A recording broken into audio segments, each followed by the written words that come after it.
Welcome, आदाब, सत श्री अकाल, राम राम, जय हिंद। स्वागत है सभी दोस्तों का अपने YouTube चैनल में। तो दोस्तों अब हमारा जो नया टॉपिक होता है उत्तराखंड एसआई फायर के लिए, वो होता है हमारा प्रोजेक्टाइल मोशन, यानी कि अब हम बात करेंगे प्रक्षेप्य गति की। तो प्रक्षेप्य गति पे ना डायरेक्ट न्यूमेरिकल्स भी आते हैं, ठीक है। हम प्रैक्टिस भी करेंगे न्यूमेरिकल की, बनता है यहाँ से न्यूमेरिकल है, और जो थ्योरेटिकल क्वेश्चन यहाँ से बन सकता है वो मैं आपको यहीं पे बता दूंगा कि इस पे क्या क्या थ्योरेटिकल क्वेश्चन बन सकते हैं और क्या क्या चीजें हमारे सामने आती है। तो चलिए शुरू करते हैं प्रक्षेप्य गति को फटाफट से अपने एसआई एग्जाम के लिए, और इसकी कहानी अंदर ही जानते हैं। तो प्रक्षेप्य गति क्या होती है, बात करेंगे प्रोजेक्टाइल मोशन की कि प्रक्षेप्य गति होती क्या है। तो आप लोगों ने देखा होगा कि जब आप किसी बॉल को ना ऐसे फेंक देते हैं, है ना, किसी के पास इस बॉल को फेंक देते हैं, तो वो बॉल क्या करती है, वो बॉल कुछ इस तरीके से जाती है ना। अगर मैं बात करूं तो बॉल कुछ इस तरीके से जाती है, ये उस बॉल की डायरेक्शन होती है। एक होता है ये फेंकना, अगर आप यूं भी फेंकोगे तो यूं ही नीचे गिरेगी। यानी कि दोस्तों अगर मैं बात करूं प्रक्षेप्य गति की, तो सबसे पहले इसमें मुझे जो पॉइंट जानना है वो ये जानना है कि ये एक 2D मोशन है। कैसा? 2 डायमेंशन मोशन है, एक 2 डायमेंशन मोशन का ये एग्जांपल है, ठीक है। वैसे भी अब हम यहां पर सबसे पहले पढ़ रहे हैं मोशन इन 2D, क्योंकि अभी तक हमने 1D जाना था, सरल रेखा में गति जानी थी। तो पहला पॉइंट आ जाता है मोशन इन 2D में, वो होता है हमारे पास प्रोजेक्टाइल मोशन, यानी कि ये 2 विमीय गति का उदाहरण है। सर इसके अलावा 2 विमीय गति और कौन बताता है? तो दोस्तों इसके अलावा यूनिफॉर्म सर्कुलर मोशन, यानी कि जो वृत्ताकार गति होती है, वो भी एक 2 विमीय गति या फिर हम कह सकते हैं 2 डायमेंशनल मोशन का एग्जांपल होता है, ठीक है। तो यहां पर हम बात करेंगे 2 विमीय गति की उदाहरण है। दूसरी चीज इसको कई बार एक और चीज बोली जाती है, मोशन इन अ प्लेन, समतल में गति। तो अगर आपसे कभी, बहुत ही वैसे तो नहीं पूछेगा लेकिन फिर भी पूछ ले कि जो प्रोजेक्टाइल मोशन है, प्रक्षेप्य गति है, वो किस मोशन का उदाहरण है? मोशन इन अ प्लेन, यानी कि समतल में गति। प्लेन का मतलब क्या होता है? प्लेन का मतलब कुछ नहीं होता, प्लेन का मतलब एक 2D फिगर होता है। जैसे ये बोर्ड आप देख रहे होंगे, ये एक प्लेन है। तो प्लेन हमेशा एक 2 डायमेंशनल फिगर होता है। जैसे एक प्लेन हो गया, तो ये बोर्ड एक प्लेन है। तो इसको देखो, प्रोजेक्टाइल, मैंने एक पत्थर फेंका ना, मैंने एक पत्थर फेंका तो पत्थर यूं गया, तो इसके पीछे मैंने प्लेन चिपका दिया। अगर मैं पत्थर यूं फेंक रहा हूं तो उसके पीछे मैं प्लेन चिपका दूं, यानी कि प्लेन ये है, पत्थर यूं जा रहा था, मैंने चिपका दिया, तो उसको समतल कहते हैं। पीछे समतल लगा दो तो 2 विमा में हो जाएगा। लेकिन अगर एक पत्थर यूं और यूं भाग रहा होता तो तब यहां पर क्या होता? या तो ये प्लेन होता या यहां पे प्लेन होता। प्लेन एक ही जगह तो लगा पाओगे, प्लेन का मतलब है 2D, या तो XY होगा या YZ होगा या ZX होगा, कुछ भी होगा, लेकिन 2 डायमेंशन ही मोशन यहां पे होगा। यानी कि एक बात तो यहां पे क्लियर हो गई कि जब प्रोजेक्टाइल मोशन की बात आएगी तो यहां पे 2 डायमेंशन कंसीडर किए जाएंगे, 2 विमाएं कंसीडर की जाएंगी, 2 विमाओं का ध्यान दिया जाएगा, ठीक है। चलिए, तो पहला तो क्वेश्चन यही बनता है कि प्रोजेक्टाइल मोशन, प्रक्षेप्य गति, किसका उदाहरण ही है। नाउ हमारे रोजमर्रा के जीवन में कहां हमें देखने को मिलता है प्रोजेक्टाइल मोशन, तो इसके कुछ उदाहरणों की हम बात करते हैं। जैसे सबसे पहला उदाहरण आपको दिख रहा होगा, a body dropped from the window of moving train. जब आप एक चलती हुई ट्रेन में बैठे हैं और वहां से किसी वस्तु को बाहर फेंके, तो चलती हुई वस्तु से जब आप किसी को बाहर फेंकेंगे तो वो एक उदाहरण होगा आपका किसका? प्रोजेक्टाइल मोशन, यानी कि प्रक्षेप्य गति का। तो हम इसको कह सकते हैं चलती ट्रेन से किसी वस्तु को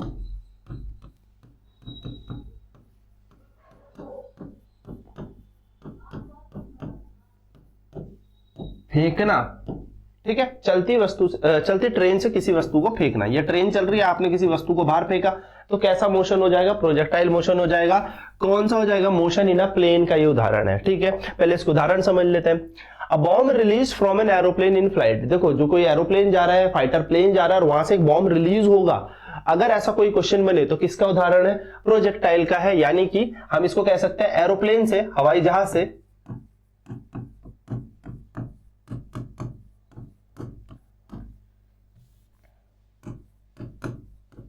मेरी हिंदी आपको पता है ना, वैसी गड़बड़ रहती है, ठीक है, तो माफ कर देना अगर मैं हिंदी कुछ गलत लिख रहा हूँ, ठीक है। बॉम्ब को फेंकना, ठीक है ना, बॉम्ब को फेंकना, वैसे बॉम्ब बोलते हैं, ठीक है, बॉम्ब को फेंकना। तो ये भी किसका उदाहरण है, ये भी किसका उदाहरण है भैया, ये भी एक प्रोजेक्टाइल मोशन का ही उदाहरण है। उसी प्रकार से बुलेट फायर्ड फ्रॉम राइफल यानी कि बंदूक से जो गोली चलती है, ये भी किसका उदाहरण है। अब भाई बंदूक से गोली चलेगी तो ऐसे कुछ तरीके से गिरेगी, तो ये भी किसका उदाहरण है, ये भी हमारे प्रोजेक्टाइल मोशन का ही उदाहरण है, प्रक्षेप्य गति का ही उदाहरण है। इसी प्रकार से a piece of stone throw in an any direction, आप पत्थर उठाओ और फेंको तो पत्थर ऐसे नहीं जाएगा, कहीं जाके नीचे भी आएगा।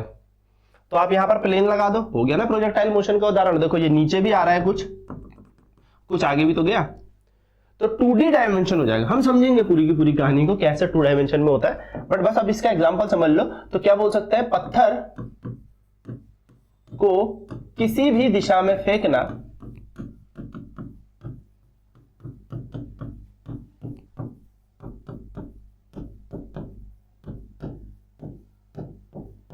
किसका उदाहरण है, प्रोजेक्टाइल मोशन का उदाहरण है। तो चलिए बात करते हैं कि इस प्रोजेक्टाइल मोशन में होता क्या है। तो जैसे कि ये 2 विमाओं का यानी कि 2 विमीय गति का ये उदाहरण है, तो हमें भैया 2 विमाएं तो बनानी पड़ेंगी, ठीक है। एक होती है हमारी एक्स एक्सिस और एक होती है हमारी वाई एक्सिस, ठीक है। माना यहां से आपने किसी बॉल को फेंक दिया, आपने किसी बॉल को फेंका, कहां से, यहां पे आप हो, ओरिजिन में आप खड़े हो और आपने किसी बॉल को फेंक दिया। तो जब वो बॉल फेंकेगी तो भाई इसी तरीके से तो जाएगी। जब आपने वो बॉल फेंकी तो वो बॉल फेंकी तो इसी तरीके से जाएगी। ये होता है प्रोजेक्टाइल मोशन, सिंपल, ये होता है प्रोजेक्टाइल मोशन। अगर मैं इन शॉर्ट आपको एक गांव की और एक सरल शब्दों में समझाऊं तो बस ये जो गति हुई, ये गति जो है इसी को प्रोजेक्टाइल मोशन कह रहे हैं। आप अपने छत पे खड़े होकर पत्थर फेंक दो, आप अपने छत पे खड़े होकर जैसे होली में पानी फेंक देते हो, तो जो पानी जाता है वो कैसे जाएगा, प्रोजेक्टाइल मोशन, प्रक्षेप्य गति। यानी कि 2 विमाओं में ये गति हो रही है। एक हो गई एक्स एक्सिस, सर कैसे पता, तो भाई जब आपने ये बॉल यहां फेंकी तो कुछ टाइम बाद वो कहीं पर गिरी, कहां गिरी, आगे की तरफ। लेकिन सर इसमें वाई एक्सिस का क्या रोल है, तो जब आपने वो बॉल फेंकी तो आपने यूं भी तो देखा उस बॉल को, यानी कि वो बॉल पहले ऊपर गई और फिर नीचे आई। यानी कि वो बॉल अगर आप गौर करोगे हर पॉइंट पे, तो देखिए दोस्तों एग्जांपल के तौर पे बताता हूं, ये मानो 1 है, ये 2 है, ये 3 है, ये 4 है, ये 5 है, ये 6 है। उसी तरीके से ये 1 है, ये 2 है, ये 3 है, ये 4 है, ये 5 है, ये 6 है। अब आप खुद सोचिए, आप खुद इमेजिन करिए, 1 2 3 4 5 6 7, तो ये चल रही है आगे की दूरी, और 1 2 3 4 5 6 ये चल रही है ऊपर की दूरी। अब अगर मैं बोलूं, अगर मैं कहूं कि जरा यहां पर चेक करते हैं, तो आप इस बिंदु पे चेक करो, क्या ये x की तरफ आगे कुछ गया, तो आप बोलोगे हाँ ये 2 कदम x में आगे है। और क्या ये इस पॉइंट पर y की तरफ भी गया, हाँ बिल्कुल, आप बोलोगे सर ये 2,2 के कोऑर्डिनेट्स पे खड़ा है। यानी कि कैसे पहचाना, क्योंकि ये x की तरफ भी कुछ आया और कुछ y की तरफ भी गया, तो ये एक ही समय पे कुछ तो x की तरफ चल के आ रहा है और उसी समय पे ये कुछ y की तरफ भी चल के आ रहा है। आप इसे कहोगे ये एक 2 डायमेंशन का उदाहरण है। क्यों, क्योंकि ये x की तरफ भी चल रहा है और y की तरफ भी चल रहा है। तो प्रोजेक्टाइल मोशन की अगर मैं बात करूं, प्रक्षेप्य गति की बात करूं, तो प्रक्षेप्य गति में क्या होता है, x दिशा में भी वस्तु चल रही है, y दिशा में भी वस्तु चल रही है। फिर कुछ समय बाद आपने बोला हाँ सर आगे चेक करते हैं, तो देखो आगे चेक कर लो, सर ये यहां पहुंच गया, लेट अस कंसीडर 3,3। फिर आपने बोला सर एक पॉइंट ऐसा आएगा, ये हो गया मैक्सिमम हाइट इसकी, यानी कि अधिकतम ऊंचाई। उसके बाद ये वस्तु अब नीचे आना शुरू कर रही है। भले ही ये वस्तु नीचे आ रही है पर आ तो y में नीचे रही है। देखो नीचे कौन सी चीज होती है, y। तो अब ये नीचे आना शुरू करेगी, तो भी तो कौन सा डायमेंशन है इसमें, y, और आगे भी जा रही है तो x। इस पॉइंट में भी चेक करो तो अभी भी नीचे आ रही है तो y, और आगे भी चल रही है तो x। और जब इस बिंदु पे आ जाएगी तो ये वस्तु पे ना तो y ना x, अब ये उस पॉइंट पे गिर गई। तो ये एक उदाहरण है, ये एक मोशन को समझने का तरीका है जिसको हम प्रोजेक्टाइल मोशन कह रहे हैं, ठीक है।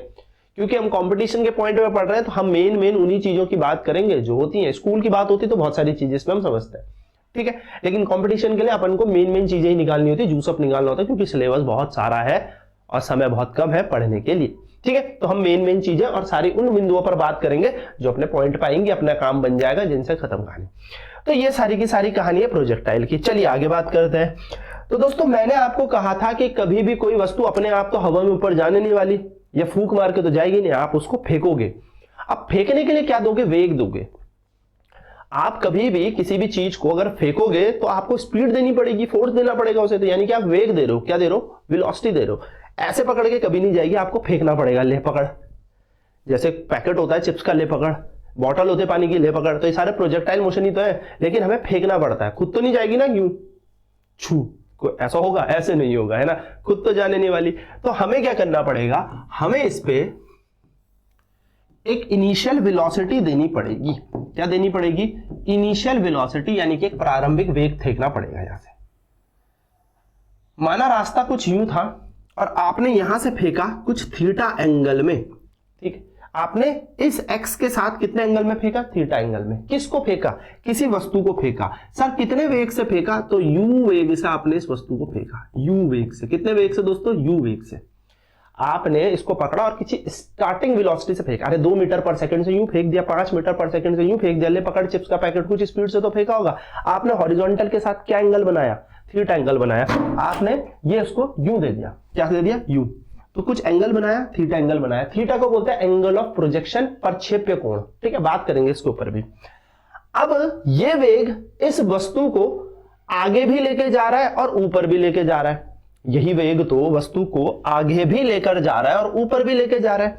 याद करो वेक्टर में हमने पढ़ा था कि कंपोनेंट्स में चीजें टूटती हैं, कंपोनेंट्स में यानी कि घटक में चीजें टूटती हैं। जिसने वेक्टर नहीं पढ़ा वो वेक्टर पढ़े, बहुत बढ़िया तरीके से मैंने सारी चीजें बताई हैं उसमें, वेक्टर जरूर पढ़े, ठीक है। फिर अब हम इनके कंबाइन क्वेश्चंस भी करेंगे। तो मान लो ये एक u वेग है, u वेलोसिटी, जो कितना एंगल बना रही थी, थीटा एंगल बना रही थी। किसके साथ, इस क्षैतिज, इस हॉरिजॉन्टल के साथ। तो इसके घटक टूटेंगे।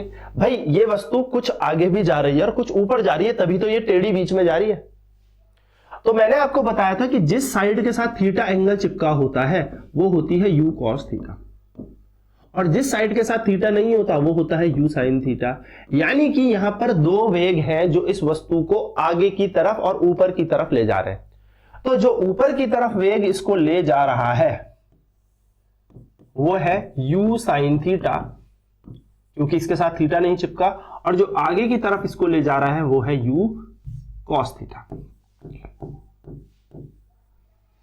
यानी कि यहां पर वस्तु दो गति कर रही है, यहां पर वस्तु दो गति कर रही है, यहां पर जो बॉडी है वो दो मोशन कर रही है, इधर और इधर।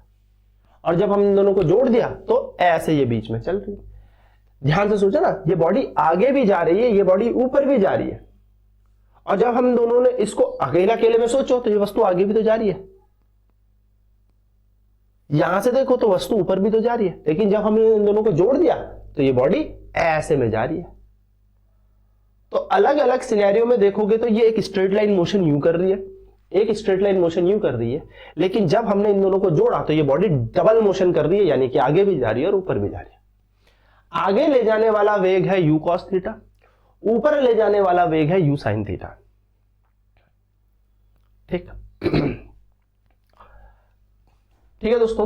अब सुनना दोस्तों ध्यान से, बड़ी इंपॉर्टेंट बात है यहां पर जो मैं आपको बता रहा हूं। क्योंकि ये वस्तु ऊपर जा रही है, तो ऊपर जब जा रही होगी तो पृथ्वी जी नीचे से खींच रही होगी, यानी कि इस पे एक एक्सलरेशन एक्ट हो रहा होगा, यानी कि इस पे एक त्वरण लग रहा होगा। तो याद रखिएगा, याद रखिएगा, याद रखिएगा, नोट,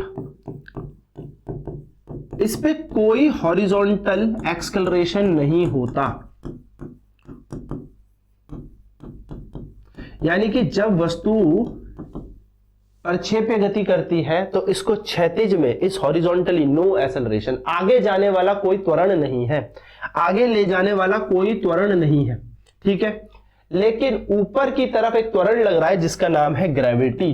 तो अगर आपसे क्वेश्चन पूछे, अगर आपसे क्वेश्चन पूछे, ग्रेविटी तो परमानेंट लग रही है तभी तो उसको नीचे लेके आएगी। अगर आपसे क्वेश्चन पूछे कि कितने एक्सेलरेशन लग रहे हैं तो आपका जवाब होगा सिर्फ एक एक्सेलरेशन लग रहा है। प्रोजेक्टाइल मोशन में कितने त्वरण लगते हैं, प्रक्षेप्य गति में कितने त्वरण लगते हैं, तो सिर्फ एक ही त्वरण लगता है और वो है ऊपर की तरफ, जिसका नाम है गुरुत्वीय त्वरण, जिसको हम एक्सेलरेशन ड्यू टू ग्रेविटी। आगे ले जाते हुए कोई त्वरण नहीं लगता, आगे ले जाते हुए कोई त्वरण लगता ही नहीं, क्योंकि आगे ले जाने के लिए आप क्या नहीं कर रहे, कोई फोर्स नहीं लग रहा भाई। आपने यहां से फेंक दिया, बस छोड़ दिया ना, उसके बाद आगे ले जाने के लिए कोई फोर्स है, और जब तक फोर्स नहीं लगता तब तक एक्सेलरेशन नहीं लगता। पर जब ये ऊपर जा रहा है तो पृथ्वी जी इस पे ग्रेविटी फोर्स लगा रही होंगी, गुरुत्वाकर्षण बल लग रहा होगा। हाँ सर, अगर फोर्स लग रहा है तो एक्सेलरेशन लगेगा। तो इस पे कोई हॉरिजॉन्टल फोर्स नहीं होता, सिर्फ इस पे कोई हॉरिजॉन्टल एक्सेलरेशन नहीं होता, सिर्फ एक एक्सेलरेशन होता है, ओनली वन एक्सेलरेशन। एक ही त्वरण होता है, सिर्फ एक त्वरण लगता है, और वो है g, और g का मान सबको पता है 9.8 मीटर पर सेकेंड स्क्वायर। ये त्वरण किसके कारण लगता है? ग्रेविटेशनल फोर्स के कारण, गुरुत्वाकर्षण बल के कारण ये त्वरण लगता है। सिंपल सी बात है। अब छोटा सा एक काम करते हैं, इतना तो पता लग गया कि इसको आगे ले जाते हुए कोई एक्सेलरेशन नहीं है, तो यहां पर a की वैल्यू 0 ले लेते हैं आगे ले जाते वक्त। पर ऊपर जाते वक्त यस यहां पर ग्रेविटी लग रही है, तो g यहां पर ऊपर जाते वक्त इसकी ग्रेविटी है। ऊपर ले जाते वक्त ग्रेविटी लग रही है बिल्कुल, क्योंकि ग्रेविटेशनल फोर्स लग रहा है, पर आगे ले जाते वक्त कोई फोर्स ही नहीं है, तो ये बस अब चल गया तो चल गया, यहां पर कोई त्वरण नहीं है। तो दोस्तों यहां पर ना एक बहुत इंपॉर्टेंट चीज मैं बताता हूं कि कैसे इसकी ट्रेजेक्टरी मार्क करेंगे, कैसे इसका हम पाथ बताएंगे। हालांकि हेडिंग होनी चाहिए हमारी ट्रेजेक्टरी ऑफ प्रोजेक्टाइल, जिसको हम कहते हैं प्रक्षेप्य का या प्रक्षेप्य की स्थिति बोल लो या गति बोल लो, या फिर आप पथ बोल सकते हो। प्रक्षेप्य का पथ ज्यादा बढ़िया यही है, प्रक्षेप्य का पथ। पथ क्या होगा? ठीक है, पथ रास्ता क्या होगा। तो अब देखो जरा ध्यान से गौर करो, ये था y, ये था x, ये निकल गई ऐसे। आगे ले जाने वाला वेग भाई v वेग, u वेग से फेंका था ये। हाँ सर, ये u वेग से फेंका था, u वेग से फेंका। कितना एंगल बना रहा? थीटा, है ना, थीटा एंगल बना रहा। थोड़ा इसको सही कर लेते हैं। u वेग से आपने इसको फेंका था, एंगल कितना बना रहा था? थीटा। ऊपर ले जाने वाला वेग था u साइन थीटा, आगे ले जाने वाला वेग था u कॉस थीटा। मान लिया दोस्तों, अब देखो दोस्तों ऐसे सोचो, ये पत्थर यहां से फेंक दिया मैंने, ठीक है, आप यहां पे खड़े हो, एक दोस्त यहां पे खड़ा है, एक दोस्त आपका थोड़ी दूर पे खड़ा है यहां पर, ठीक है, और ये पत्थर मैंने यूं फेंक दिया। तो जब ये पत्थर इस दोस्त के पास गया होगा, और ये दोस्त मेरा इस टंकी के ऊपर खड़ा है, ठीक है, टंकी पे देख रहा है, तो दोस्तों जब ये पत्थर एक पॉइंट पे पहुंचा होगा, तो मैंने स्टॉप वॉच चलाई, मैंने अपनी घड़ी चलाई, तो 1 सेकंड के बाद जब पत्थर आगे गया होगा, तो 1 सेकंड के बाद कुछ ऊपर भी तो गया होगा। 2 सेकंड के बाद आगे गया होगा, तो 2 सेकंड बाद ऊपर भी गया होगा। माना 3 सेकंड के बाद वो मेरे आगे वाले जो यहां पर दोस्त खड़ा था उसके सर के ऊपर है और इसके मुंह के ऊपर है, एकदम सामने। 3 सेकंड बाद, 4 सेकंड बाद, या t सेकंड बाद, इसका मतलब वो पत्थर कुछ आगे चला गया। मेरा दोस्त यूं देख रहा है जो जमीन में खड़ा है, और जो ऊपर खड़ा है वो यूं देख रहा है। यानी कि 3 या 4 या 5 या 10 या 20 सेकंड के बाद वो पत्थर कुछ आगे चल के आ गया और कुछ ऊपर चल के चला गया। तो माना कितने समय पे गया? t टाइम पे। तो वो एक ही समय पे, उस एक ही t टाइम पे 2 दूरियां तय कर चुका है, आगे भी और ऊपर भी। देखो ना, आगे भी और कुछ ऊपर भी, तभी तो वो इस पॉइंट पे है कहीं पे। आगे भी और ऊपर भी, तभी तो वो इस बिंदु पे है कहीं पे। यानी कि वो एक समय पे, एक t टाइम पे, एक फिक्स t टाइम पे कुछ आगे गया, कुछ ऊपर गया। तो आगे जाते एक्सेलरेशन 0 है, टाइम मान लिया हमने t। ऊपर जाते हुए त्वरण है g, वेलोसिटी कितनी है? u साइन थीटा, और टाइम तो अभी भी लग रहा है t।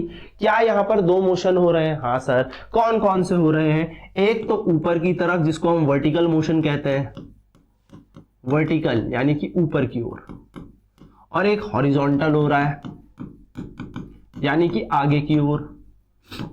आगे बोल सकते हो, क्षैतिज बोल सकते हो, मैं नॉर्मल भाषा में लिखता हूं आगे की ओर। ठीक, कितना टाइम लगा? यहां पर भी t, तो यहां पर भी कितना लगा? t। यहां वेलोसिटी कितनी है? u साइन थीटा, तो यहां वेलोसिटी कितनी है? u cos theta. भाई वेग यहां पे u कॉस थीटा था, u कॉस थीटा आगे लेके जा रहा था, u साइन थीटा ऊपर लेके जा रहा था। यहां पर ग्रेविटी है, त्वरण, यहां पर कोई त्वरण नहीं। जब कोई त्वरण नहीं, तो दोस्तों ध्यान से सुनना मेरी बात। हाँ, जब कोई त्वरण नहीं तो एक बात समझना, हमारे पास जो speed is equal to distance upon time formula होता है, उससे काम बन जाता है। जब मोशन एक्सेलरेटेड हो, यानी कि जब गति त्वरित हो, तब लगाते हैं हम गति के समीकरण, वरना सिंपल फॉर्मूला है भाई, बचपन में सिखाया था, चाल बराबर दूरी बटे समय। तो सर एक फॉर्मूला तो v equal to u plus at था, ए कब आया था? जब एक्सेलरेशन आया था, हर पॉइंट पर एक्सेलरेशन। ग्रेविटी दीदी से कह रही बार बार नीचे आ, ऊपर कहां जा रहा है पत्थर, नीचे आ। तो ग्रेविटी हर पॉइंट पे एक्ट कर रही थी, इसलिए हर पॉइंट पे जब ग्रेविटी एक्ट करेगी तो ऊपर में हम कौन सी इक्वेशंस लगाएंगे? इक्वेशन ऑफ मोशन, गति के समीकरण। पर आगे तो कुछ ऐसा ही नहीं, तो सिंपल सा फंडा है अपना एक्सक्लेशन जीरो। मान लिया दोस्तों, मान लिया कि t समय बाद ना ये पत्थर x दूरी आगे चल के आया और y दूरी ऊपर चल के गया। t समय के बाद, t टाइम के बाद ये x दूरी आगे चल के आया। भाई कुछ आगे चला, मेरा दोस्त कितनी दूर था? आगे था, वो वाला जो हॉरिजॉन्टल खड़ा था, और जो टंकी पे खड़ा था वो कितने ऊपर खड़ा है? y पे। तो भाई t टाइम बाद ये ऊपर उसके बराबर भी पहुंच गया और आगे भी पहुंच गया। तो हमें तो ये चेक करना है कि कितना हुआ। तो बात करते हैं x बराबर क्या निकलेगा। तो क्योंकि हॉरिजॉन्टल चल रहा है तो हॉरिजॉन्टल तो इक्वेशन ऑफ मोशन लगेगी नहीं, यानी कि नीचे की तरफ जब आगे की तरफ जा रहा है तो गति के समीकरण नहीं लगेंगे। क्यों? क्योंकि त्वरण ही नहीं है, नॉन एक्सेलरेटेड मोशन है। तो हम यहां पे कहेंगे distance is equal to speed into time. दूरी बराबर चाल गुणा समय। सभी को पता है चाल बराबर दूरी बटा समय। तो दूरी कितनी मानी भाई? मैंने कहा t समय पे ये x दूरी आगे की ओर गया, कहां की तरफ? x एक्सिस की ओर। यहां से t का मान निकाल लें दोस्तों, तो x upon u cos theta आ जाएगा। हाँ सर, यहां पे काम खत्म, टाइम निकल गया हमारा। अगर हमें यह पता है x कितना चला और आगे कितनी तरफ गया तो टाइम निकल जाएगा। ये याद रखना है, ऐसे लाइन खींचने वाले। मैं सच बता रहा हूं, जब छत से वाले क्वेश्चन करेंगे ना कि छत से पत्थर फेंका, कितनी दूरी है, कितने नीचे वो पहुंचा, कितने आगे गिरा, वहां पर भी सेम कॉन्सेप्ट लगता है ये वाला। मैं सच बता रहा हूं, यही कॉन्सेप्ट वहां पे भी लगेगा और बहुत आसानी से न्यूमेरिकल हो जाएगा। देखने में लगता होगा भगवान क्या है ये, देखते रहना, ठीक है। अब बात करते हैं थोड़ा वर्टिकल की, ना दोस्तों यहां पर माना कितनी दूरी चला? y। तो हम यहां पर लगाते हैं सेकंड इक्वेशन ऑफ मोशन। कौन सा? गति का दूसरा समीकरण। गति का दूसरा समीकरण यहां लिखते हैं, चलो ठीक है। तो लगाते हैं हम गति का दूसरा समीकरण। ठीक है सर, लगा दो, बनाते हैं। चलो, कितने ऊपर गया भाई? y गया। यहां पे कौन नीचे लग रहा है? ग्रेविटी। आप लोगों को बहुत अच्छे से पता, ऊपर ले जाने वाला वेग u साइन थीटा था। टाइम कितना लगा? t। इसके अलावा कुछ है ही थोड़ी। तो y बराबर, भाई आपने इक्वेशन पढ़ी है, h is equal to u t minus half g t square. Sir minus क्यों लगा रहे हो सर? क्योंकि ये बॉडी ऊपर जा रही है और जब वस्तु ऊपर जाती है तो माइनस लगता है, बताया था। बिल्कुल, क्योंकि वस्तु ऊपर जा रही है और ग्रेविटी नीचे लग रही है। तो y बराबर फॉर्मूला आएगा, ध्यान से सुनना दोस्तों, U T, you into T, you sine theta into T, क्योंकि यू का काम यू साइन थीटा कर रहा है। माइनस की जगह माइनस, हाफ की जगह हाफ, जी की जगह जी, और टी का स्क्वायर यानी कि टी का स्क्वायर। बस ये बन जाएगा हमारा वर्टिकल मोशन का फॉर्मूला। यानी कि ये इसको ऊपर लेके जा रहा है, ये आगे ले जाने का था, ये ऊपर ले जाने का था। दोस्तों मैंने क्या कहा? टाइम सेम है, टाइम समान है, टाइम सेम है। अगर टाइम सेम है तो टाइम का फॉर्मूला तो भैया सर आगे ले जाते वक्त आपने बताया था कि टाइम है u cos थीटा अपॉन में, एक सेकंड, जी तो है ही नहीं, ठीक है। इस फॉर्मूले को लिखेंगे x upon u cos theta, ठीक है, x upon u cos theta. ये समय आगे ले जाने का। इस समय को उठा के ना यहां चिपका दो, क्योंकि टाइम तो सेम है। अगर वहां से 2 सेकंड तो यहां भी 2 ही सेकंड, तो इस समय को उठा के यहां t की जगह रख दिया आपने, ठीक है। तो इस टाइम को यहां रखो, तो y की जगह y, चलो कलर बदलते हैं इसके थोड़े, ठीक है, और ज्यादा सफेद सफेद हो गया। y इक्वल टू u की जगह u, साइन थीटा की जगह साइन थीटा, t का मान निकाला था x upon u cos theta. हाँ सर, बीच में माइनस माइनस, हाफ की जगह हाफ, 1/2, जी की जगह जी, और टी का स्क्वायर। अगर इसका स्क्वायर होगा तो इस पूरे का स्क्वायर होगा, तो ये बन जाएगा एक्स का स्क्वायर अपॉन यू का स्क्वायर कॉस स्क्वायर थीटा। दोस्तों यू से यू कट जाएगा। हाँ सर, y बराबर एक्स को आगे लिख देते हैं, sign theta upon cos theta, ten theta, minus half की जगह हाफ, बाकी तो कुछ सॉल्व नहीं हो रहा, g x square u square cos square theta. और ये होती है आपकी ट्रेजेक्टरी की इक्वेशन, ये होती है आपकी ट्रेजेक्टरी की इक्वेशन। क्या लिखा हमने, y बराबर x tan theta minus half g x square u, या मैं इसको ऐसे लिख सकता हूं, half g x square upon u square cos square theta. ये है हमारी ट्रेजेक्टरी की इक्वेशन। इस इक्वेशन से डायरेक्ट क्वेश्चन आता है, आपको ये याद करनी है। सर कौन करेगा इतना याद, तो फॉर्मूला निकालना सिखा दिया मैंने तुम लोगों को, इसीलिए इसकी डेरिवेशन बताई, बाकी किसी की डेरिवेशन नहीं बताऊंगा, सिर्फ इसी की डेरिवेशन बताई। आपके पास क्वेश्चन आ जाएगा, कुछ इक्वेशन दे देगा, बोलेगा भैया इसके ये बताओ, इसका एंगल बताओ, प्रक्षेप्य कोण बताओ, इस इक्वेशन से कंपेयर करना। हम इस तरीके के क्वेश्चन करेंगे, बट आपको अभी याद रखना है। कैसे, फिर से याद रखेंगे, y बराबर x tan थीटा, y बराबर x tan थीटा, हाँ ठीक है sir, minus half g x square u square cos square theta. ये आपका है y और x के बीच रिलेशन, और ये इक्वेशन को कंपेयर करते हैं हम। So this equation is of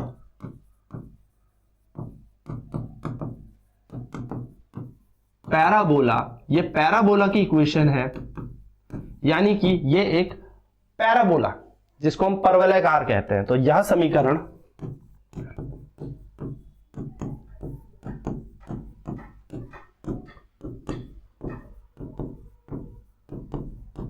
परवलयाकार का है।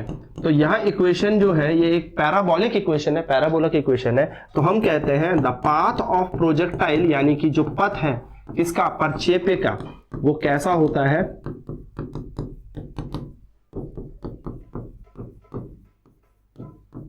पैराबोलिक, परवलयाकार होता है। ठीक है, जो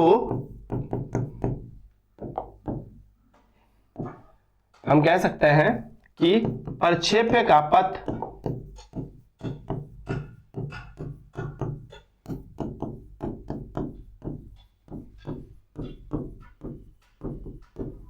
परवलयाकार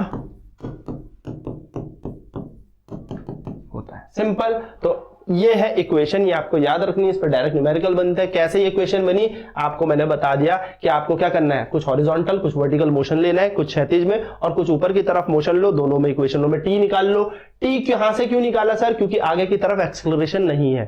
ठीक है, ए वे होता तो इसके फॉर्मूले में फिर कुछ ए वे भी घुसता, लेकिन ये तो ही नहीं, तो बच गए। तो जब आगे की तरफ कोई एक्सेलरेशन नहीं है, कोई त्वरण नहीं है, तो सिंपल निकाल दिया, चाल बराबर दूरी बटे समय, speed is equal to distance upon time से फॉर्मूला टाइम का निकाल लिया और फिर इस इक्वेशन में रख लिया। इस इक्वेशन में जैसे ही रखा अपनी इक्वेशन बन गई, x tan theta minus half g x square upon u square cos square theta. ठीक है, थोड़ा सा याद करोगे, एक दो बारी में ये प्रैक्टिस हो जाएगी, याद हो जाएगा। ना दोस्तों, हम फिर वापस बात करते हैं। एक बात हमें तो पता चली गई। चलिए अब फिर से इस वाले डायग्राम पे आते हैं। तो सर अब ये वाला बात तो ये समझ में आ गई कि कुछ आगे की तरफ आता है तो कितना आता है, प्रोजेक्टाइल का ट्रेस पता लग गया। अब ये वस्तु जो थी गई गई गई गई गई गई, इसको लगातार जी बोल रहा है नीचे चल नीचे चल नीचे चल नीचे चल। कहां पहुंच गई, एकदम अधिकतम बिंदु पे पहुंच गई, इस मैक्सिमम पॉइंट पे पहुंच गई, ये यहां पे। अब ये वो पॉइंट है जब ये वस्तु यहां से नीचे आना शुरू कर रही है, यानी कि भाई ये मैक्सिमम हाइट पर पहुंच चुकी है, अपनी अधिकतम एच मैक्स पर ये पहुंच चुकी है, अधिकतम ऊंचाई पर ये पहुंच चुकी है। इसके बाद अब ये वस्तु नीचे आना शुरू करेगी। देखो याद रखना, हर एक कोण की अपनी मैक्सिमम हाइट होती है, हर एक कोण की अपनी मैक्सिमम हाइट होती है। जब आप इस बॉडी को यूं फेंकोगे, आप यूं फेंकोगे यूं फेंकोगे यूं फेंकोगे, तो उस कोण में कोई ना कोई अधिकतम ऊंचाई होगी ही होगी। तो हर कोण की अपनी अधिकतम ऊंचाई होती है। हम ये देखेंगे कि जब प्रोजेक्टाइल को आपको सबसे ऊपर फेंकना है तब कितने एंगल पे फेंकना है, वो अलग चीज होती है, लेकिन हर कोण की, हर एंगल की अपनी मैक्सिमम हाइट होती है। बात तो मानते हो, मैंने ये पत्थर यूं फेंका, आपने पत्थर यूं फेंका, तो मेरे वाले एंगल में तो भाई वो अपनी हाइट पकड़ी होगी ना उसने कुछ। आपके एंगल पे क्या हुआ होगा, आपके एंगल में आपके हिसाब से फेंका, किसी ने इसको यूं फेंक दिया, एक ने बॉल यूं फेंक दी। तो हर एंगल पे मैक्सिमम हाइट होती है। अगर आप सोचो कि मैक्सिमम हाइट सिर्फ एक बार होगी, अधिकतम ऊंचाई सिर्फ एक बार होगी, तो बिल्कुल गलत। नहीं, एक परफेक्ट कोण पे मैक्सिमम हाइट नहीं होगी। हम कहते हैं कि मैक्सिमम सबसे ऊंचा कब फेंका जाए वो अलग चीज होती है। बात समझना, देखो मैंने इसको यूं फेंकी, इसकी मैक्सिमम हाइट ये गई, मैंने यूं फेंकी तो इसकी मैक्सिमम हाइट ये गई। तो हर कोण पे अपनी अपनी अधिकतम ऊंचाई होती है, हर कोण की अधिकतम ऊंचाई होती है, लेकिन उस प्रोजेक्टाइल को ही अधिकतम ऊंचाई किस कोण पे मिलेगी उससे ऊपर कोई हो ही नहीं सकती, वो हम अलग से देखेंगे, ठीक है। तो बात समझना, तो ये इसकी मैक्सिमम हाइट है, माना थीटा एंगल पे फेंकने में इसको कुछ मैक्सिमम हाइट मिली h, ठीक है सर, इस पॉइंट पर। तो दोस्तों अब यहां पर हुआ क्या होगा, अब वस्तु नीचे आना शुरू करेगी, तो मैक्सिमम हाइट पे ना वर्टिकल वेलोसिटी कितनी हो जाएगी, 0, और हॉरिजॉन्टल वेलोसिटी तो u cos थीटा ही रहने वाली है। सर आप क्या बात कर रहे हो, बिल्कुल आप याद रखिएगा, अगर मैक्सिमम हाइट ये पहुंच गई और अगर इस पे अभी भी ऊपर ले जाने वाला वेग है तो ये यहां क्यों रुकेगी, फिर और ऊपर नहीं जाएगी, फिर अपना मैक्सिमम हाइट क्यों पहुंची, ऊपर ले जाने वाला वेग यहां पर शून्य हो गया तभी तो अब ये नीचे आने शुरू करेगी, ऊपर ले जाने वाला वेग इस पॉइंट पे शून्य हो गया तभी तो ये नीचे आना शुरू करेगी। अगर ऊपर ले जाने वाला वेग शून्य ही नहीं हुआ, यानी कि ऊपर ले जाने वाली वेलोसिटी जीरो ही नहीं हुई, ऊपर ले जाने वाली वेलोसिटी जीरो ही नहीं हुई, तो ये फिर ऊपर ही नहीं जाता रहेगा, फिर तो ऊपर ही जाता रहेगा, पर एक पॉइंट पे जीरो हो गई, अब ये नीचे आना शुरू करेगा। तो मैक्सिमम हाइट पर वर्टिकल वेलोसिटी कितनी होती है, 0। अधिकतम ऊंचाई पर हमारे पास जो ऊपर की तरफ, जिसको हम ऊर्ध्वाधर भी बोलते हैं, ऊपर ले जाने वाला वेग कितना होता है, 0 होता है। और इस पॉइंट पर दोस्तों ध्यान से सुनना, ग्रेविटी कहां लग रही है, नीचे, और इस पॉइंट पर भाई आगे ले जाने वाला वेग तो अभी भी चल रहा है कि मैं आगे तुझे लेके जाऊंगा, यह है मैक्सिमम हाइट। इस पॉइंट ए को बोल रहा हूं मैं मैक्सिमम हाइट, सिर्फ इसकी बात कर रहा हूं मैं, ये मत सोच लेना यहां तक एरो खींच लिया सर, यहां तक की बात कर रहे ना, इस पॉइंट की। तो ग्रेविटी कहां लग रही है, नीचे की तरफ, और आगे क्या चल रहा है, मोशन। अगर आपसे क्वेश्चन बोलता है किस पॉइंट पर motion is perpendicular to gravity, या क्वेश्चन आ जाए the point where motion is perpendicular to acceleration, तो आपके दिमाग में एक्सेलरेशन का मतलब भैया त्वरण ही नहीं होना चाहिए, आपके दिमाग में ये भेजो कि ग्रेविटी भी एक एक्सेलरेशन ही है, यानी कि किस बिंदु पर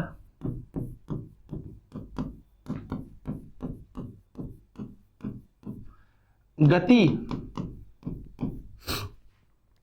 परपेंडिकुलर लंबवत होगी त्वरण के, तो आप बोलोगे एट मैक्सिमम हाइट, अधिकतम ऊंचाई पर,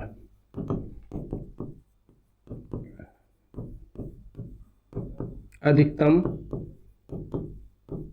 ऊंचाई, तो अधिकतम ऊंचाई पर ये होगा, ठीक है। सिर्फ यही वो पॉइंट है जहां पे वेलोसिटी और ग्रेविटी परपेंडिकुलर, यहां पे भी नहीं होंगे, इस तरीके से जा रही है। इस पॉइंट पर देखो ग्रेविटी एग्जैक्ट नीचे लग रही होगी और मोशन आगे की तरफ चल रहा होगा, क्योंकि there is no vertical velocity, नहीं तो अभी भी ये ऊपर जा रही होती। फिर नीचे आना शुरू करेगी तो फिर नीचे आने के लिए भैया u sin थीटा लगेगा, अब ये नेगेटिव में लगेगा क्योंकि नीचे ला रहा है, u cos थीटा आगे लेके जाएगा, वो हमें कोई मतलब नहीं, अब हमें इससे कोई मतलब नहीं, अपना काम हो लिया, टक टक टक टक इस पॉइंट पे आके ये धड़म गिर गई, माना ओ से शुरू हुई थी, ए पे आके गिर गई, एक पॉइंट ये हो गया। हर कोण की अपनी अपनी मैक्सिमम हाइट होती है। तो दोस्तों अब हमें यहां पर क्या जानना है, सुनना। अब हमसे ना प्रोजेक्टाइल पे 3 ही चीज पूछी जाती है, वो फॉर्मूले में फटाफट बताता हूं, एंड देन कुछ भी नहीं रहा इस क्वेश्चन, प्रोजेक्टाइल सारा का सारा खत्म हो गया। देखो एक चीज पूछी जाती है आपसे कि जब आपने इसको छोड़ा तो अधिकतम ऊंचाई तक, यानी कि यहां से यहां तक पहुंचने में से कितना समय लगा। तो सबसे पहले हम बात करेंगे हाइट, या बोल सकते हैं सबसे पहले टाइम टू रीच, या टाइम ऑफ एसेंट बोलते हैं यार, इसे सीधी बात खत्म करते हैं ना, एसेंट। ऊपर अधिकतम ऊंचाई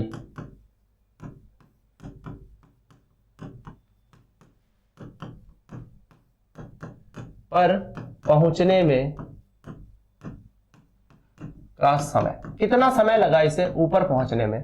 तो आपने पढ़ा है भाई, ऊपर ले जाते वक्त कौन सी वेलोसिटी, u sin थीटा, तो u sin थीटा अपॉन में g, बस इतना साइन लगता है, इतना टाइम लगता है ऊपर ले जाने में। टाइम ऑफ एक्सेंट आपको याद होगा, हमने लास्ट टाइम पढ़ा था, टाइम बराबर u अपॉन g पढ़ा था ना, t equal to u by g पढ़ा था, याद है याद है याद है, वही होता है, बस साइन थीटा ऊपर ले जा रही। अरे सर कब पढ़ा था, v is equal to u minus g t, मैंने कहा था जब एकदम हाइट पे पहुंच जाएगा, इनिशियल फाइनल वेलोसिटी 0 कर देने का, u माइनस जी टी कर देने का, ये जी टी यहाँ जाएगी, ये बराबर u, टाइम बराबर u बाई जी। याद करो रेशियो वाले क्वेश्चन भी बताया था इसमें, तो बस यही तो करना है। अब ऊपर ले जाने वाला समय भैया यू साइन थीटा वेग के साथ जा रहा है तो यू साइन थीटा पॉइंट जी। तो जितना ऊपर ले जाता है उतना ही नीचे भी लाता है, तो इसको हम यहां पे बोलते हैं भाई टाइम ऑफ एसेंट इतना है। अगर मैं बात करूं यहीं पर दूसरी बात टाइम ऑफ डिसेंट,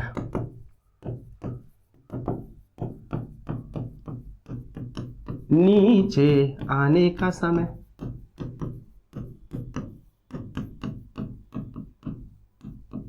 यानी कि यहां से यहां ये टी समय पर पहुंचा, अब यहां पहुंच गया, यहां से टी ए समय पे, यहां से टी डी समय पे नीचे आएगा। जितना ऊपर जाने का समय उतना ही नीचे आने का समय होता है। Time of ascent is always equals to time of descent, तो टी डी भी आएगा यू साइन थीटा अपॉन में जी, क्योंकि ऊपर नीचे यही टाइम है। सर अगर क्वेश्चन पूछे, क्योंकि क्वेश्चन यहीं से आता है जिसको हम कहते हैं time of flight, sir time of flight हमसे पूछ ले, जिसको हम उड़यन काल कहते हैं, मैं शायद हिंदी में कुछ उठपटांग लिख देता हूं यार, मुझे माफ करना, ठीक है। उड़यन काल, उड़यन काल, तो उड़यन काल क्या होगा, बराबर टी। उड़यन काल वो समय होता है जब ये पूरी वस्तु उड़ी थी और उड़ी रही है, यानी कि जब ये निकली थी अपने घर से और घर से निकलते ही सीधे जब तक ये रुकी नहीं, जब तक ये ए पे ना गिरी तब तक, देखो यहां से निकली थी तो हवा में थी, हवा में थी, जब तक ये हवा में थी तब तक फ्लाइट कर रही थी, तो टोटल टाइम कितना लगेगा, तो भाई time of ascent plus time of descent, यानी कि टी बराबर हो जाएगा यू साइन थीटा बट्टा जी प्लस यू साइन थीटा बट्टा जी, तो टोटल टाइम बन जाता है फ्लाइट का 2u साइन थीटा बटा जी। मैं फॉर्मूला याद कराने की ट्रिक बताता हूं, अभी टेंशन ना लेने का। ये टाइम हो गया, ठीक है सर। चलिए बात करते हैं मैक्सिमम हाइट, तो सीधे फॉर्मूला ही बता रहा हूं मैक्सिमम हाइट का, कि हाइट कितना होगा। मान लिया थीटा कोई प्रोजेक्शनल एंगल है, तो उस पर्टिकुलर थीटा पे मैक्सिमम हाइट कितनी होगी। 30 डिग्री की अपनी अधिकतम ऊंचाई होगी, 50 डिग्री की अपनी होगी, 60 की अपनी होगी, 70 की अपनी होगी, 80 की अपनी होगी, 90 की अपनी होगी, और 90 पे कहते हैं मैक्सिमम हाइट पकड़ रहा है, यही बोलते हैं। 90 पे प्रोजेक्टाइल को फेंको तो वो मैक्सिमम हाइट लेता है, पर ऐसा नहीं है कि 30 में फेंकोगे तो उसकी कोई मैक्सिमम हाइट नहीं होगी। 30 की भी तो अपनी मैक्सिमम ऊंचाई होगी। 30 डिग्री में फेंकोगे तो भाई 30 के हिसाब से गया वो अधिकतम, 50 पे फेंको तो 50 के हिसाब से गया वो अधिकतम, 90 पे फेंकने पे वो मैक्सिमम लेता है, बस ये बात है। ये मत सोचना कि जब भी हाइट मैक्सिमम दे दिया तो एंगल 90-90, नहीं, एंगल हो सकता है वो 30 डिग्री की मैक्सिमम हाइट की बात कर रहा हूं, बट हां अगर किसी प्रोजेक्टाइल को मैक्सिमम में फेंका है तब जाके 90। तो कंफ्यूज मत होना, देखो मैं इस बात पे इतना जोर डाल रहा हूं क्यों, क्योंकि भैया इसमें फंसता है बच्चा, ठीक है। चलिए देखते हैं, तो अब बात करते हैं मैक्सिमम हाइट कितनी अटेन करेगा। तो मैक्सिमम हाइट अटेन करेगा दोस्तों, सीधे लिखते हैं मैक्सिमम हाइट, डायरेक्ट फॉर्मूला मैं आपको बता रहा हूं। मैक्सिमम हाइट, कोई प्रूफ नहीं, कोई तरीका नहीं, कुछ नहीं, क्योंकि सीधे फॉर्मूला याद रखना है। मैक्सिमम हाइट यानी कि अटेन्ड बाय प्रोजेक्टाइल, प्रक्षेप्य द्वारा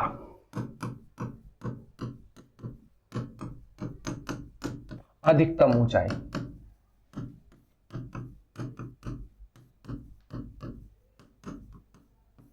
तो प्रक्षेप्य द्वारा अधिकतम ऊंचाई होती है h बराबर you square sine square theta upon 2g। ठीक है सर, ये है हमारे पास सूत्र, ये हमारे पास मैक्सिमम हाइट का सूत्र है। अब कोण बदलते चलो तो उस कोण के हिसाब से उसकी हाइट आएगी। अधिकतम ऊंचाई कौन से कोण पे होगी, मतलब कौन सा कोण ऐसा कोण होगा कि भाई इससे ऊपर हाइट नहीं हो सकती थी उस पर्टिकुलर वेलोसिटी पे। फेंका मैंने ये भी, तो कौन सी वाली हाइट लेगी, जो मैंने तेज फेंका, यानी कि वेलोसिटी पे भी तो डिपेंड कर रही है मेरी ऊंचाई, वेग पे भी तो निर्भर कर रही है हमारी ऊंचाई। तो अब अगर मैं बोलूं कि maximum height attain bye projectile किसी पर्टिकुलर एंगल थीटा पे कितनी ऊंचाई लेगा, h। लेकिन मैक्सिमम कब लेगा, एकदम अधिकतम, किस कोण पे मैक्सिमम हो सकती है, हाइट मैक्सिमम इससे ऊपर हो ही नहीं सकता उस वेलोसिटी पे। तब आप बोलोगे थीटा बराबर 90 डिग्री पे, यानी कि जब आप 90 डिग्री पे फेंकोगे तो हाइट मैक्सिमम हो जाएगी। कितनी हो जाएगी, तो you square sine square 90 upon 2g। हाँ सर, तो ये हो जाएगा you square upon 2g। Sir sir sir ये क्या वही फॉर्मूला नहीं है जब हमने वस्तु को ऐसे नीचे से ऊपर फेंक दिया था? बिल्कुल, याद करो, h is equal to ut minus half g t square. Maximum height के लिए क्या करते हैं? अच्छा इसको छोड़ो ना, इतना लॉजिक बताओ, v square is equal to u square minus 2gh। हाँ सर, मैक्सिमम हाइट में वेलोसिटी जीरो हो जाती है जब 1D मोशन पड़ा था, u की जगह यू स्क्वायर माइनस 2gh यहाँ आ जाएगा, यहाँ बन जाएगा यू स्क्वायर। क्या नया फॉर्मूला बताया क्या मैंने? कोई नया फॉर्मूला बताया क्या मैंने? जब 90 में फेंकोगे तो वो जो हाई कैच करते थे ना बचपन में, यू पर फेंकते थे, वो फेंक रहे हो आप। इसलिए कहते हैं कि 90 पे मैक्सिमम हाइट होगी, बट पक्का नहीं है ना, हमेशा तो नहीं है ना। अपने अपने कोण की अपनी अपनी मैक्सिमम हाइट है यार। इस कोण की अपनी अधिकतम ऊंचाई है, इस कोण की अपनी अधिकतम ऊंचाई है। अधिकतम ऊंचाई किस किस चीज पर निर्भर कर रही है? तो आपके दिमाग की बत्ती जलनी चाहिए, कोण पर कर रही है और यू पर कर रही है भाई, फेंकने पे भी तो निर्भर कर रही है। मैं अब इसको यूं फेंकूं और मैं इसको यूं फेंकूं तो आप खुद बोलोगे कि सर जब तेज फेंका तब ये ऊपर गया। तो तेज फेंका मतलब क्या है? स्पीड ज्यादा। तो हाइट डिपेंड करती है दो चीजों पे, वेलोसिटी पे भी और थीटा पे भी। ठीक है, फॉर्मूला याद रखना, ये भी याद रखना एच मैक्स का फॉर्मूला, क्योंकि कभी कभी चमकेगा। कैसे न्यूमेरिकल टैग करना है मैं बताऊंगा, इसे भी टेंशन नहीं लेनी बिल्कुल भी। बाबा मैक्सवेल है ना, यू स्क्वायर बटा 2g, ये है हाइट मैक्सिमम जब थीटा का मान कितनी 90 डिग्री। सो कहते हैं when you throw a ball perpendicular it will attain its maximum height. जब आप किसी वस्तु को लंबवत फेंकेंगे तो वह अपनी अधिकतम ऊंचाई लेगी। और बात भी सही है, ऐसे फेंको तो वो सर पे लगेगी आके, तो अधिकतम ऊंचाई वही होगी, बट वो प्रोजेक्टाइल की अधिकतम ऊंचाई होगी। ठीक है, और नॉर्मली 1D पे भी हम उसी को वही पढ़ते हैं। चलिए दोस्तों बात करते हैं तीसरी चीज जिसको हम कहते हैं रेंज। यही तीन चीज है जो आपको पढ़नी है। परास, टक टक टर टर, यहां से क्या जूम, कितनी दूर गिरा, एक को बोलते हैं रेंज। सर वो हमारी रेंज में नहीं है, हमें थोड़ा पास जाना पड़ेगा। व्हेन मतलब सोल्जर्स जो होते हैं वो पूरे के पूरे टैंक का क्या करते हैं, एंगुलेशन बना के रखते हैं एंगल की, इतने एंगल पे फेंकेंगे तो वहां पहुंचेगा, इतने में फेंके तो पहुंचेगा इतने में। नहीं सर वो हमारी रेंज में नहीं, हमें थोड़ा आगे जाना पड़ेगा। तो बेसिकली रेंज इज समथिंग कि जहां आपको टारगेट है, ये आपका टारगेट, आपको टारगेट उड़ाना है। तो आपने यहां से कुछ फेंका जुक, तो कहां जाना चाहिए? यहीं जाना चाहिए। That is target, that is range. Virat Kohli ने बॉल फेंकी, धोनी ने कैच पकड़ी, तो धोनी बस रेंज, धोनी उसकी कितनी रेंज में था, कितनी दूर फेंकू। सो दिस इज समथिंग कि यहां से बॉल गई है एंड यहां पहुंची है, इसको हम रेंज कहते हैं, परास कहते हैं। परास कुछ नहीं होता दोस्तों, कितनी आगे गई यार, कितनी दूर गिरी, मुझसे कितनी दूर गिरी, ऊपर नहीं, मुझसे कितनी दूर गिरी। मैं ये पत्थर फेंकूंगा, अच्छा चल देखते हैं कौन कितनी दूर तक फेंकेगा, दैट इज रेंज। तेरा तो यहीं चला गया, मेरा बहुत दूर गया पत्थर, उसे रेंज कहते हैं, यानी कि कितनी दूर कोई वस्तु गिरी है। तो रेंज का सूत्र क्या होता है, मैं डायरेक्ट फॉर्मूला बता रहा हूं। Be considered that theta is the angle of projection, that कोण जो है थीटा जो है वो एक प्रक्षेप्य कोण है, इतना याद रखना। तो आर बराबर दोस्तों क्या याद रखना है, यू स्क्वायर साइन 2 थीटा बटा जी। सर ये क्या चल रहा है, कुछ भी चल रहा है? हाँ बिल्कुल बिल्कुल कुछ भी चल रहा है, लेकिन मैं हूं ना, मैं तीनों फॉर्मूला भी रटवाता हूं, टेंशन ना लो। एक दो प्रैक्टिस आप करोगे, वादा करो आप प्रैक्टिस करोगे एंड द फॉर्मूला आपको याद हो जाएगा। कंपटीशन में ऐसे ही रटना होता है, रिलेट करके। ठीक है, बाकी रटने का तरीका आप मुझसे बेहतर जानते होंगे। ठीक है दोस्तों, रेंज मैक्सिमम कब होगी? ऑब्वियसली जब ये थीटा का मान जाएगा मैक्सिमम। अब थीटा का मान कितना होना चाहिए भाई? साइन 90 पे मैक्सिमम होता है। देखो साइन 90 की वैल्यू 1 होती है।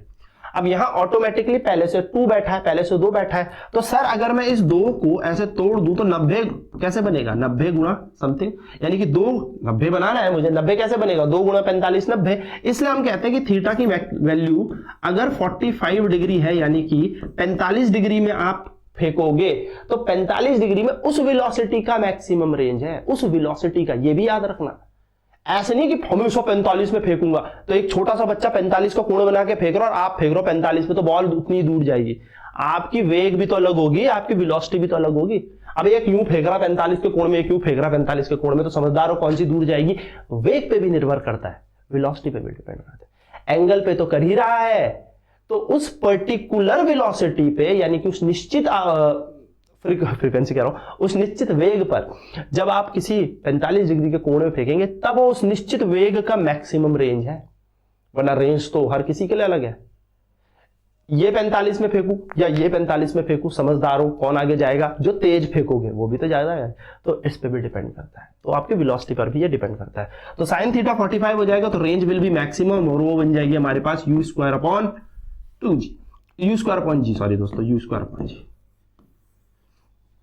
तो जब हाइट मैक्स थी तो थीटा था 90 डिग्री, वो था यू स्क्वायर अपॉन 2g, और अगर थीटा का मान था 45 डिग्री तो हमारी रेंज मैक्सिमम आई, यानी कि परास अधिकतम आई, वो आई यू स्क्वायर अपॉन जी। तो आपसे पूछेगा height max to range max का अनुपात क्या है, यानी कि अधिकतम ऊंचाई बटा बटा बटा बटा रेंज मैक्स का रेशियो क्या होता है। तो आप लगाओगे दिस दिस दिस, टुम टुम टुम टुम, 1/2:1। अब रेशियो प्रोपोर्शन मैथ्स में आपने पढ़ा ही होगा, बेस हमेशा सेम कर लो, इधर भी 2 से मल्टीप्लाई, इधर भी। क्या सर कैसे करो? देखो इधर बने तो इसके नीचे 2 बना लो। कैसे बनेगा सर? नीचे 2 तो इधर 2 से मल्टीप्लाई, 2 से डिवाइड करोगे, नीचे से नीचे उड़ गया, 1:2।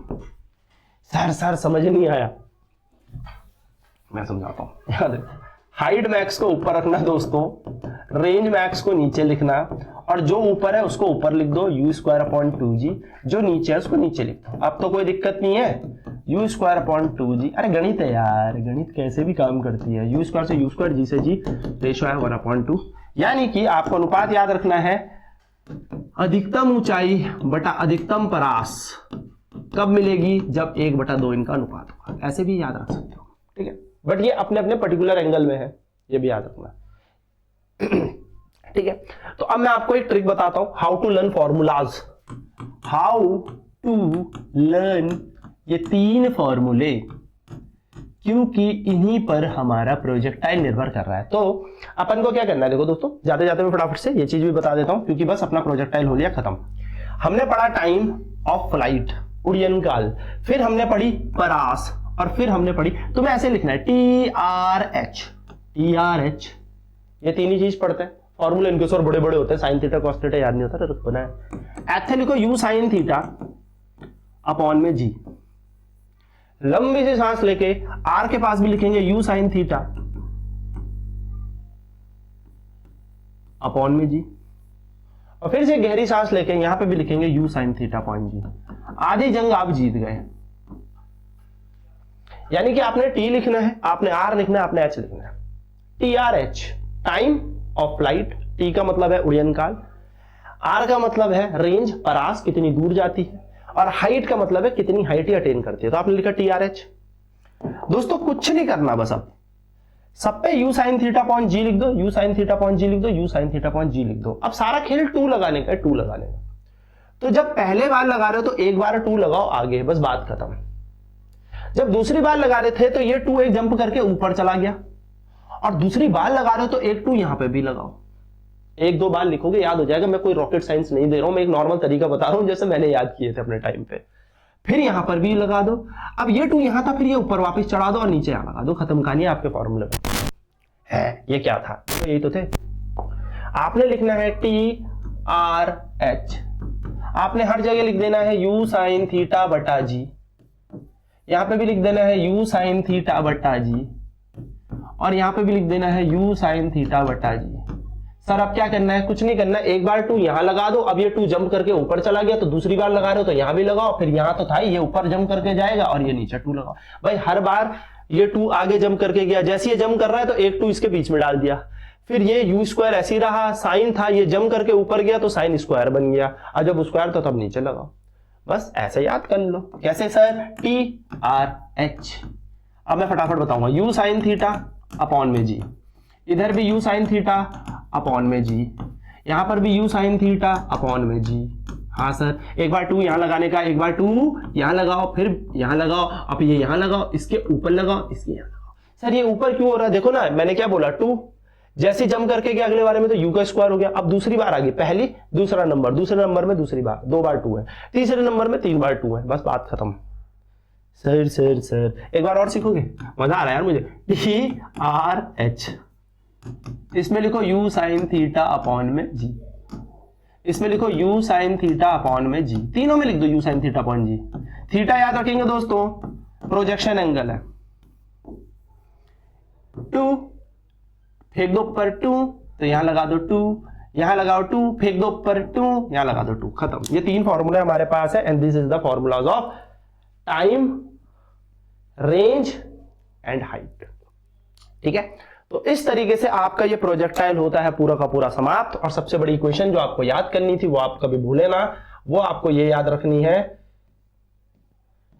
y is equal to x tan theta minus half g x square u square cos square theta. आपको पता नहीं इस फॉर्मूले के अंदर क्या छुपा है, वो मैं बताऊंगा आपको न्यूमेरिकल कराते वक्त। ठीक है, तो आई होप ये सारी की सारी चीजें समझ में आ गई होगी। समझ में आई होगी तो कमेंट जरूर करें, क्योंकि कमेंट से ही पता लगता है समझ में आ रहा नहीं आ रहा है नहीं क्या है। ठीक है, तो उसी से मोटिवेशन भी मिलता है यारो। देखो ना, वीडियो बनाने में मैं भी कई बार देखो पढ़ जाता हूँ लेम, क्योंकि मुझे ना मोटिवेशन नहीं आता। जैसे आप लोगों को पढ़ने का नहीं आता ना कि सर पता मैं क्यों पढ़ा रहा हूँ, किसे पढ़ा रहा हूँ, बस मैं हवा में चला रहा हूँ तीर, तो ऐसा लगता है। तो कमेंट करोगे तो एक ओके जी हाँ जी, कुछ ना समझ में आए एक थम्स अप ही कर दिया, बट एक कमेंट आप करोगे ना तो उससे ये होता है कि एक मोटिवेशन मिलता है कि हाँ चलो बच्चे देख रहे हैं, बच्चों को समझ में आ रहा है, इनको और वीडियोस देता हूँ। ठीक है, तो पूरा मैंने जैसे बोला ही है कि SIFIR का बैच मैं फ्री में चला ही रहा हूँ। बहुत जल्द केमिस्ट्री भी शुरू कर देंगे SIFIR में, तो फिजिक्स केमिस्ट्री आपको मिल जाएगी। तो आप समझदार हैं कि फ्री में कौन ही कर रहा है, क्या ही हो रहा है, सारी की सारी चीजें लग रही हैं, बट मैं पूरा बैच फ्री में चला रहा हूँ। मैं चाहता इसके लिए पेड बैच के लिए बहुत सारे मैसेज आते हैं कि सर पेड बैच भी चल रहा है इसका, सर पेड बैच भी चला दो इसका,